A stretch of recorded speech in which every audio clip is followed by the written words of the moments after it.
Welcome or welcome back to Lift You Up Inspiring Health Stories. I'm your host, Tamika Bickham. I am also the founder and chief storyteller of TB Media Group. But for the purpose of this podcast, I am your health and happiness matchmaker. Now, before I introduce you to today's guest, you know what I'm going to ask you to do. Hit that subscribe button and connect with me on LinkedIn. I'd love to connect with you.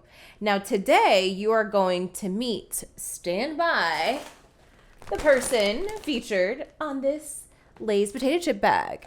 And if you're not watching this, you're listening to this, he's on a Lay's potato chip bag. But he's also so much more. His name is Jean Paul Laurent, and he's telling us about his nonprofit, Unspoken Smiles. And that's on this episode of Lift You Up. Our physical, mental, and emotional health is not just a want, it is a need for happy lives and prosperous businesses. Lift You Up is the podcast where we share inspiring health stories from business owners who are fulfilling their purpose to live their healthiest lives and helping you do the same. From former TV reporter to marketing entrepreneur and content creator, I care about sharing stories that matter and stories that connect us. I'm your host, Tamika Bickham, your health and wellness matchmaker. Well, welcome. I am so excited to meet you. I am joined today by Jean Paul Laurent. He is a very accomplished and interesting person. I'm going to let him tell you more, but I want to mention he's an award-winning social entrepreneur, a published author, a keynote speaker, a devoted humanitarian. He is the founder and CEO of Unspoken Smiles. And I'm excited to meet him and introduce him to all of you. Hi, Jean Paul. Hello, Tamika. Thanks for having me on your amazing show. It's been a dream, because I'm all about anything health, and to see someone to really put something together to talk to people about health, and it's so exciting. So I'm really honored to be here, and I hope your listener will learn a lot about the work that we do. And thank you for having me. No, thank you. So why don't we start there? I of course want to know more about you and your background and your story, but tell me really what you do right now. Yes, so I run Unspoken Smiles Foundation. It's a nonprofit organization purely dedicated to solve the oral health crisis. Globally, we have over 3.58 billion people who are affected by oral diseases. And when we talk about oral diseases, there's a lot more than just the teeth or cavities. There's oral cancer. The oral health crisis. For me, I've never heard that term. So that's interesting. And how many, you said 3.5 billion? 8 billion people, and that's just an estimate because there's really no uh, data that that can provide a deeper understanding on how deep the problem is, and also affected 500 million children who are currently living with untreated tooth decay. So meaning they have at least one or three uh, existing advanced cavities uh, in one of the permanent teeth. And that's affecting 500 million children. 538 million That's children. 38 million children. So this is all over the world? This is globally. Is there any areas in particular that are seeing more of this oral health crisis um, than others, or just areas where this is a concentrated problem, or is it widespread? Yeah, it's widespread, but like for the children, it's a common thing that I see everywhere that I go. They all have existing or early to advanced stage of caries lesion. For people who are not in the field, caries or like small cavities, small hole inside your tooth, and that can then become bigger to the point that you need to extract the tooth and can cause any problems, whether it's functioning, issues or problems eating or problems attending school, and other for adults like other bigger issues related to diabetes, periodontal disease, that heart disease. There's a lot more to it than just like the two. It was imperative that we tackle this issue not as a clinician's perspective, because we know clinicians will always be there, and just because you're a doctor, you treat it to today, tomorrow you can develop like another cavity in the center that was treated. And for us, it was important for me to design a program that really tackles the root cause of the issue, and do so empowering other people, local communities as well. Because we were in the mood, in the model to bring dentists from the US to other places, because there are already dentists locally. They just need to be empowered. They just need resources. They just need knowledge and support to take care of their own communities. In India, where we have currently a program in Gadchiroli district, is in the state of Maharashtra. Uh, it is the highest rate of oral cancer in that region for the entire India and possibly the world. And this is all due to the people heavy consumptions of something called kara and smokeless tobacco, where they chew it, and then that gives early oral cancer lesions. And then with them not following up with the doctor to when they see the early lesions, and it becomes something much bigger to the point that it's not possible to treat anymore, and people actually die from Wow. it. And the key problem with that is, back in the days, it used to be like mostly older people who would chew the tobacco. Now they pass it on to a younger generation, and which is why our program is important, because we have a program in schools, so that we educate the kids at a very young age to equip them with not just the knowledge but also the resources, giving them toothbrushes and toothpaste, all the resources they need to maintain healthy habits throughout the Right. entire life. Yeah, no, and that's what I was going to say. I'm sure a huge part of this is education so that people know how to care for, their oral health in the right way, because our oral health is, like you just mentioned, so such a big it's our overall health. What is your story? How did you end up here as the founder and CEO of Unspoken Smiles? Where did this start for you? Have you always been interested in good oral health and hygiene and great teeth? I mean, everything that I do is tied to my personality, or who I am. First, uh, I always love smiling, and smiling is the first thing that I notice about people, and people also notice about me. So I've always wanted to use that to my advantage every time I meet people. But the field of dentistry came about after I graduated from Rockland Community College and needed to transfer to a school to get my bachelor degrees. And NYU College of Dentistry was the only school in New York with with a bachelor in dental hygiene. So I said, let me go transfer to NYU, get in the program, and then see if I really like it.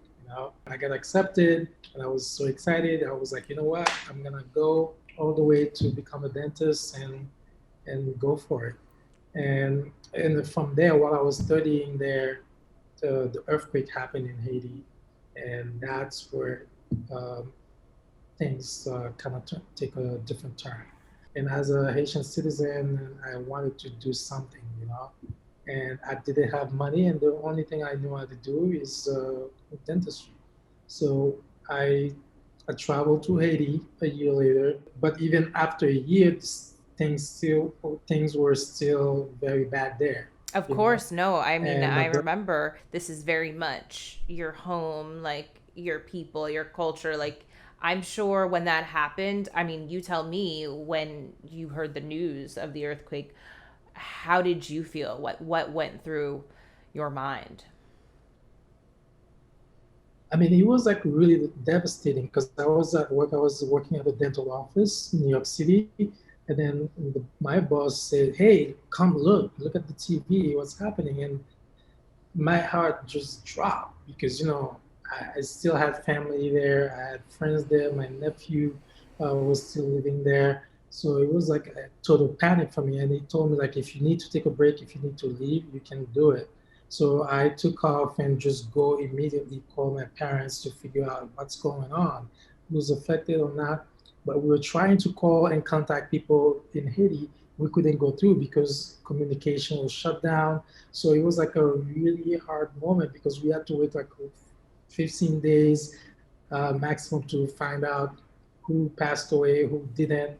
And every day was seeing pictures in the news of my school was collapsed. Some faculties, my dad's school also collapsed. And imagine if he was there in the school, he could have been a victim also. Some of my best friends that I went to school with passed away from there. It was just like complete devastation for me, from that moment and even till today, it's still not something that I could process because uh, I was lucky to be in this country, but if I was just back in Haiti, this could have been me, and that's why I took this very seriously, and I really wanted to do something just in honor of all my friends who passed away and all the victims also who didn't make it because I truly felt lucky to be alive and never I felt so much connections to Haiti because prior to coming to America, I'd never traveled anywhere. Haiti was the only place I knew. It was everything for me. And and it was also the first time I returned back to Haiti and really saw the level of poverty and where I came from. And it really took me a moment uh, to to realize what I really wanted to do with my life moving Mm, forward. yeah. A year after the earthquake, you figure out what it is that you are going to do. So, what happens at that point when you travel back to Haiti?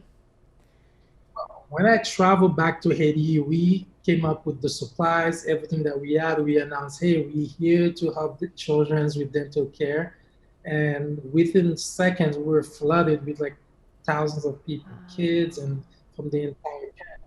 And so at that moment, it was like very overwhelming for me because I didn't have enough for everyone. So we just got enough to see kids, but the issue was like people were like so much in need and they needed, even adults were coming to me, hey, look, I have pain. I'm using aspirin to put on the tube to relieve the pain for me, which also caused any secondary effect on the oral tissues. So it's just like a lot of information that, while I was studying and actually was seeing it in person for the first time, even not in the clinical setting. So it was just like a really eye opener for me and really saw the level of needs in underserved communities. And as someone who's passionate about helping people, I really wanted to do something. And this gave me opportunities to really follow through my personal commitment to this project. And you went there to treat children, but adults and everyone is pretty much coming to you. Was it that culturally they hadn't been receiving the type of oral care there and were in need of that, or was it effects of the earthquake and just not even having access to care since then, or was it a little bit of both? The issue of dental care was always there, and in those communities like Haiti, um, access to dental care it's a major problem. So growing up in Haiti, I've never been to the dentist until I came to the U.S. and it's similar for most people, And if you don't have money, you don't. It's not part of what you do.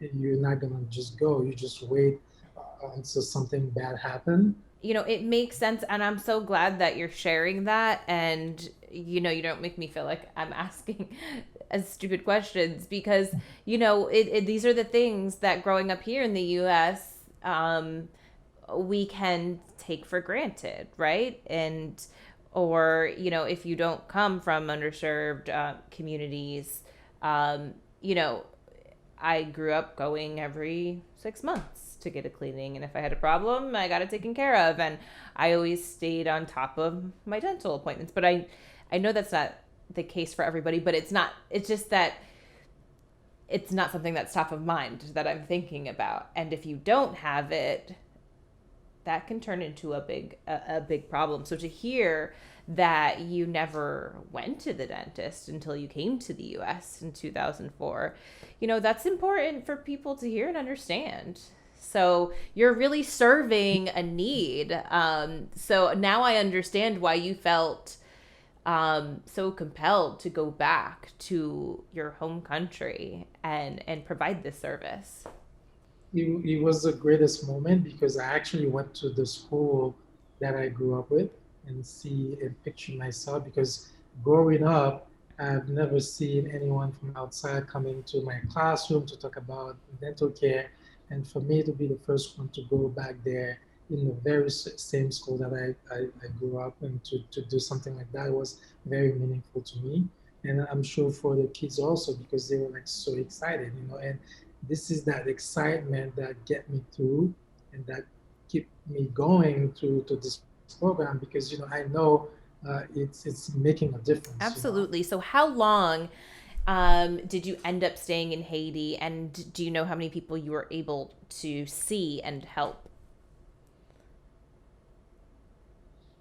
Yeah, initially for the after the earthquake, when we went to the camp, we saw about 200 kids, and we did screening about 100 adults, and because that was the only thing that we could do.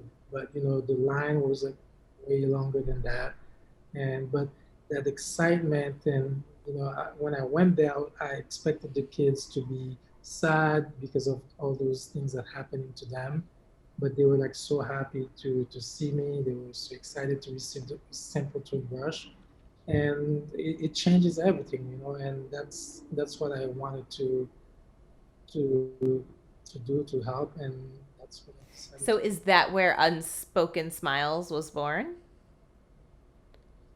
Yeah, it was the duality of this moment that gave Unspoken Smile its name because I knew behind all those smiles there was, there was a story that I wanted to tell, and that's where the name came Awesome. from. So tell me, where you are now. So this started in Haiti after the earthquake. Right now, you're calling me from Costa Rica. I know you travel all over.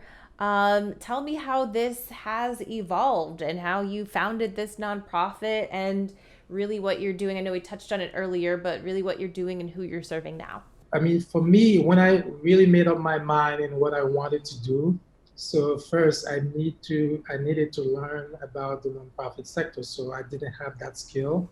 So I ended up going to Columbia University to get my master's in public administration with a focus on nonprofit management, where I learned the skills to manage a nonprofit. And it was during that time that the nonprofit kind of grew globally, and what I wanted to do is just remove myself from doing everything and empowering other local communities, indigenous people, to take the leadership of this program as a chapter. And that's how we grew the program because, for me, it wasn't uh, important to bring dentists from here to those places. They already have people with the knowledge, with the skills that we could use to serve their own communities. A lot of them felt really happy because other organizations don't take them into consideration, and they just come into those communities, and most of the times the only thing they could do is extract teeth. Meanwhile, if we put all the resources towards the local dentists, not only save jobs, people feel more propelled to go to the local dentist, but also they get routine care. They don't have to wait a year for a charity organization to come there. By that time, that infection could spread out and cause much more problem. And that's exactly what we're trying to do with our programs. And it's fully designed to really change people's life and tackle the root causes of oral disease, and also do empowering local I communities. love this. It makes so much sense because you're not just saying, "Hey, we're just going to go in there and serve your community, help you with education and treat you, but we are going to empower you to do this locally so that you can continue to have routine care." This is awesome. So how you tell us, how is it going? Like where have you been able to implement this? What you're doing in Costa Rica? Yes, so what we've done, we've initiated pilot projects in 8 countries across the world: Romania, El Salvador, Guatemala, Haiti, Dominican Republic, India, and the most successful of all is Kurdistan regional Iraq. It was like something that I never thought I would do. So your name on Instagram is Mayor of Smile, which I love, and this is very representative of that name. Yes, show it. I love that. So you have to tell me the story behind how your smile ended up here on a Lay's bag of chips, and I love this. We'll have to show this as well. Your picture and about you are here on Lay's bags all around the country. So Lay's started in February, actually, when my friend nominated me for the Smile with Lay's campaign. And soon after they contacted me, they said they love the story, they'd love to for me to join. And I love what they stand for because it's so me, it's so who I am. So I applied for it, and then the rest is history. And I ended up being a finalist where selected 30 of us whose face will be featured on 3 of those flavors nationwide. So I was like super Of excited about course, that. you should be super excited. That's awesome. Congratulations on that, by the way. And it makes sense because it's just totally in line with who you are and how you're helping people. So I want to ask, because I always like to ask a health tip from people who come on the show. So is there something that is just helpful for all of us to know when it comes to preventative care or just taking care of, our oral health that you think most people don't do? The only thing I could tell people is that a toothbrush changes everything, but it's not really uh, what you use, it's how you use it, right? That makes all the difference. And when I do like education classes with the kids, and the first thing I tell them is that you brush your teeth in the morning for everybody else, and you brush your teeth at night for yourself. Because at night, that's when all those bacteria is happening and all those chemical reactions, and that could cause cavities. And that's why I always recommend people to brush twice a day, one in the morning and one at night. I love that. I love what you said. You brush your teeth in the morning for everybody else, and you brush your teeth at night for yourself. And we all need a little more self love and self care. So, so do it at night too. This has been great, Jean Paul. Is there anything else that you wanted to add that I didn't ask you? Thank you for having me. And this year marks a pivotal point for Unspoken Smiles. And we will be launching our biggest call to action ever. And we want you to get involved. So join us and support us. I like featuring nonprofits on this show. So tell me how I can tell people to support you, because we'll link to all this below in the show notes, as well as how they can find you and connect with you.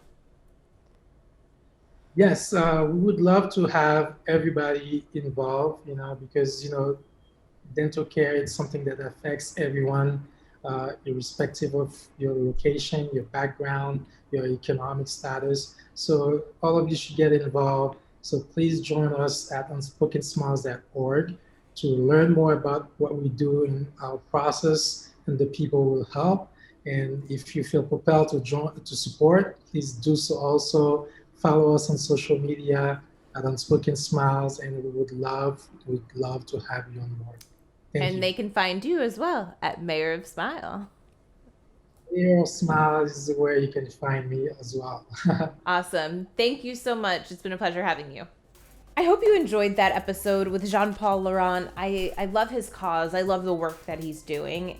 It is so needed and so appreciated that he's doing it. And I also like that nice little reminder at the end to brush your teeth 2 times a day, once in the morning for other people and once in the evening for yourself. It's always good to have a refresher on those things because our oral hygiene and health is part of our overall health. So make sure you find his information below in the show notes. Find out how you can support Unspoken Smiles and stay connected with him on social media, as am I. And you know what I also want you to do? I ask you every week if you haven't done it yet. I don't know why. Make sure you leave us a review on Apple Podcasts, connect with me on LinkedIn, hit subscribe on YouTube, all the good stuff. And I look forward to seeing you back here next week. Until then, stay happy, stay healthy.